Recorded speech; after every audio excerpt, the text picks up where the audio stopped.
Hello, Terry from Cherry Glen Coffee Roasters. You might be wondering how we roast our coffee. This is our Dietrich IR-12. It's a custom handmade model that comes from the Dietrich company in Idaho.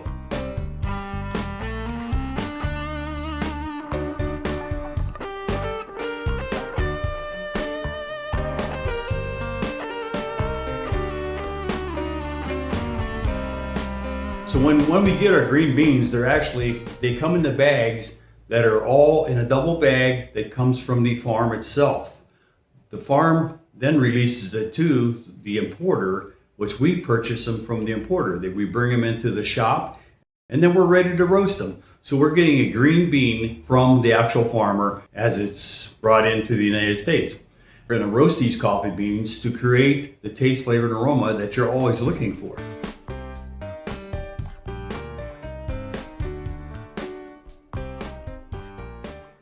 There's three elements that we worry about when roasting coffee. We have time, temperature, and airflow.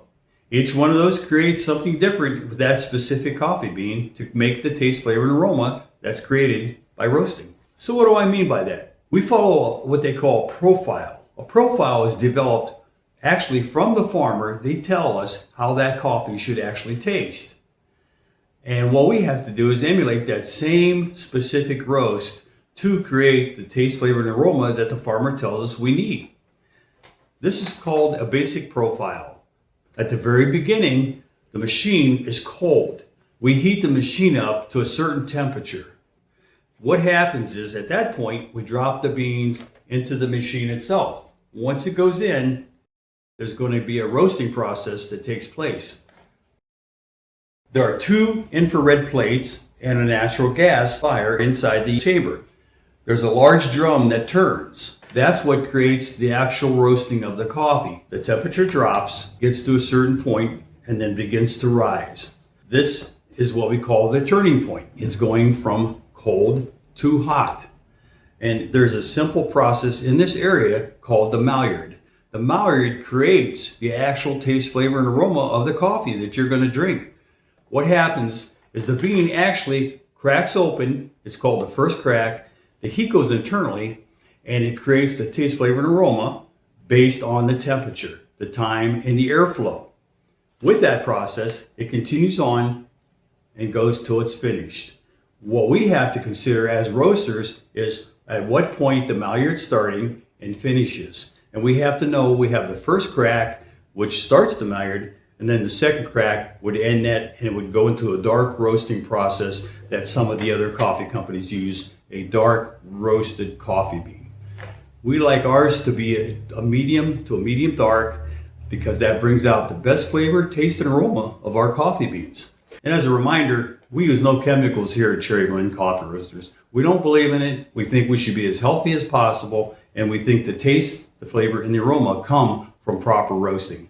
Let me show you some basics on how it works.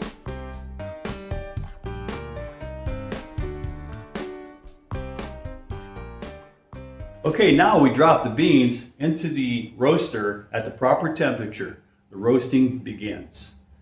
I'm going to follow a profile that we developed as a new roaster. We had to develop a profile for each one of our coffees. Every single origin has its own profile based on where it comes from, how you want to roast it, and what it's supposed to taste like. This is a basic profile. I'm going to follow this as well as the computer. It's going to give me everything that the machine is doing, but I want to make sure that it's following the profile that I decided I wanted to use at the very beginning. So if you get coffee from us that was roasted 5 years ago, it's going to taste the same. The only difference might be that the bean is a little different. But the roasting itself is going to be exactly the same, and the taste is going to be the same. So that way you're going to get consistency with this, and it's going to taste amazing just like it did 5 years ago. That's one of the things we get. One question we get asked all the time is, hey, my coffee tastes amazing. It tastes like it did 5 years ago. That's because we're roasting it the same. That's because we want it to taste the same, and we're going to follow our profile to make sure that you're getting exactly what you want in your coffee every single day. So we follow our profile. It's going to be on the computer. It's going to tell me what it's doing, and I'm going to follow my profile to make sure it's doing what I want it to do. So we begin at the very beginning, we enter all the information, and then we're going to follow it. Every 30 seconds, I'm going to log in what the temperature is going. What's going on with the temperature? Is it getting too cold? Is it getting too hot? Is it time to actually, we go through a process of the turning point, where as you saw before, it goes down and then it starts going up and heating. That's called the turning point. So we want to make sure the turning point is where it should be. That's usually pretty consistent, and usually you don't have a problem with that. It goes pretty simple. Then we go on through the process, and we're going to go through the airflow, and the temperature has to follow the certain route. As it goes along, it will go through the process all the way to the very finish. There's different steps where the airflow will change during the actual roasting process. This is done automatically with this automatic machine. Our other IR-5 Dietrich, we have to do it manually. So it could be a manual machine, it could be an automatic machine. We still know how to roast it. It doesn't matter. With both machines, we can actually produce 150,000 pounds of coffee per year. For being a small coffee company, that's not too bad.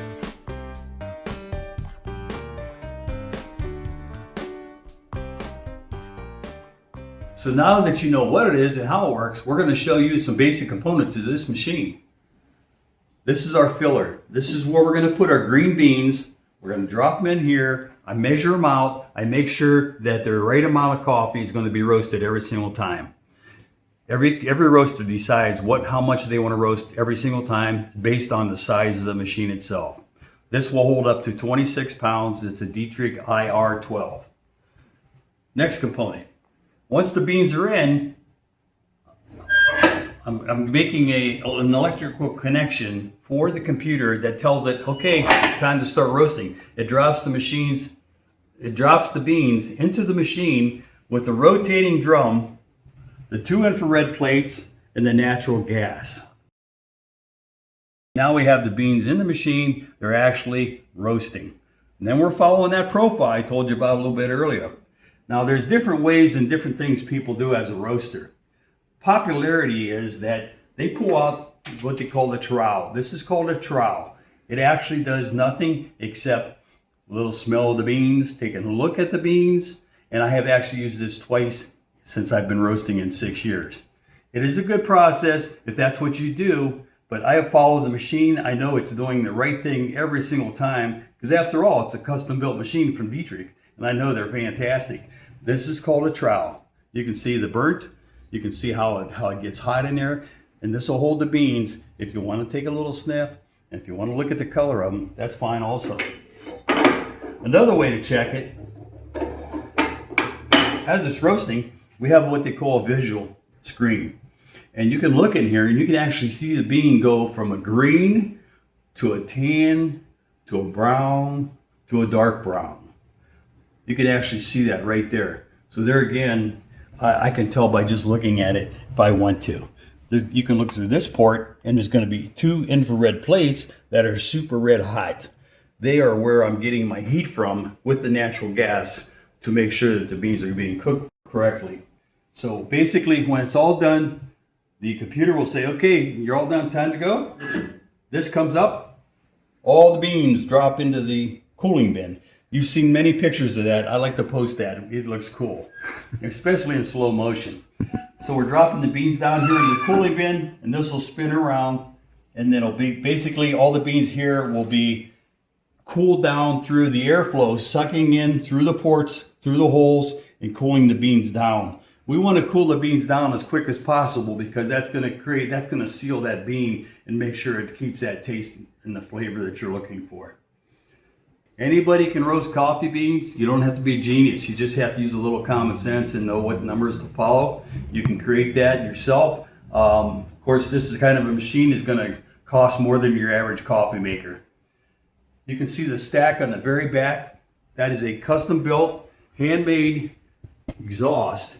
And that comes from, actually, there's only 2 places in the area that make it. One of them is in the United States, one's in Canada. We had to get ours from Canada because the ones in the United States was booked out about 2 years. So we got that. They're all custom built, stainless steel, double walled.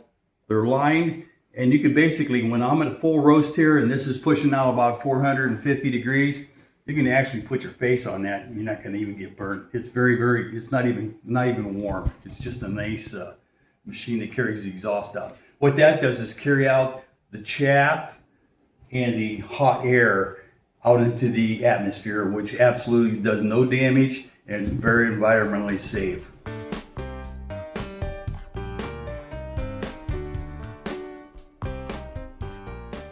What is destoning?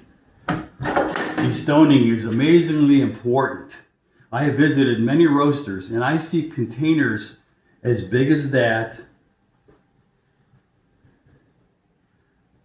containing what they call debris. You get debris from coffee. What happens is the farmers actually they have acres and acres of concrete where they take and they rake the beans out onto the concrete to dry, usually 11 to 14 days. And what happens is that's when the beans actually dry, and that's when the skin is to the point where it's easy to take off. And what you're going to have left is the two seeds inside. So coffee is not actually beans, it's coffee seeds coming from a 7-foot high tree that comes from flowers in the very beginning. So the process of destoning is actually eliminating any kind of a debris that may have been picked up from the concrete as it dried over the period of time at the farmers, 11 to 14 days. Deposits of beans in here, they're going to go down through the system and they're going to come out here. The coffee is going to be blown out into a container below. What happens here is basically with the airflow,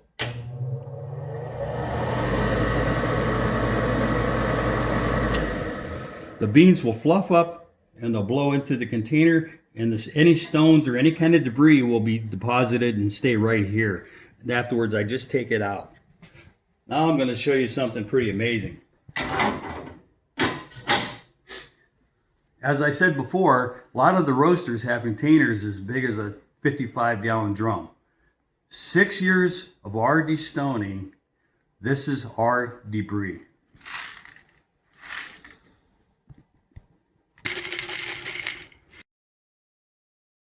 Now you can see here, there's tiny little pieces of concrete, there's a piece of wood, hey, a piece of popcorn. You know, who knows what you're going to find in here. So for the 6 years that we have been roasting, that is our container for debris that we've only gotten from our coffee.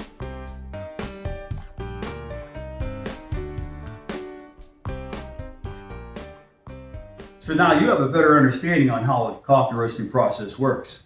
If you have any questions, or if you'd like to know more, make sure you like us and subscribe to Coffee Roasters University. We'll give you a free tour and a cup of coffee to go with it to make sure that you find the exact coffee for your home and your business. Come see us at 1003 Cherry Avenue Northeast, Canton, Ohio. And don't forget, we're open Monday through Friday, 10 to 5:30, Saturday 10 to 3, and we can take care of your company and your home with the best coffee possible. And remember, if you can't come to the shop, you can look us up at cherryblendcoffeeroasters.com. You can buy 24/7. We're ready for you. We're available. Any questions, give us a call and we'll take care of you.